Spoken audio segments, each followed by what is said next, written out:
sekolah tak bau, stokin kalau 3 hari dia pakai pun tak berbau. Pernah dengar tak hyperhidrosis? Yes. Kaki berpeluh yang berbau tu. Okey, anak I salah seorang testimoni. So bila kita dah pakai, kita dapat manfaat Alora, so I kata why not I bagi anak I yang ada isu masalah kaki berpeluh berbau kan. Sebab remaja, masih muda. So I cakap dengan dia sebab dia memang tak perlu risau, dia memang always pakai stokin dekat rumah.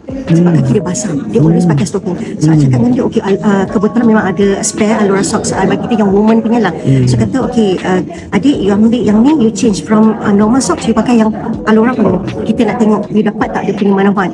So 2 minggu pertama I tanya dia apa rasa, dia kata okey. I pun perasan bau tu dah berkurang, masih ada tapi berkurang, belum masih ada. Lepas tu I pun kita tanya lah minggu ke 3 minggu, lepas tu dalam masa sebulan I tanya balik, I pun perasan lah, notice tau, bila dia balik sekolah before this, kalau balik sekolah hari-hari masuk saja rumah, kena lari cepat masuk toilet, basuh kaki, ambil fabric spray kasut, jemur. Sekarang tak ada. Kasut sekolah tak bau, stokin kalau 3 hari dia pakai pun tak berbau. And then sekarang dia punya bau memang dah kurang, memang tak ada bau tau. Tapi berpeluh masih ada 100%, 90% dah kurang, 10% masih ada, which is banyak lah. Memang betul. And then bau dah tak ada bau, tak ada bau langsung. So I macam wah, seronok I dapat bantu anak I. And then self confidence dia pun ada tinggi lah. Sebab kita kadang-kadang Melayu, dia nak pergi surau ke, dia nak solat, dia mesti buka kasut. So dia punya macam malu dia kan, bau kan. So sekarang tak ada.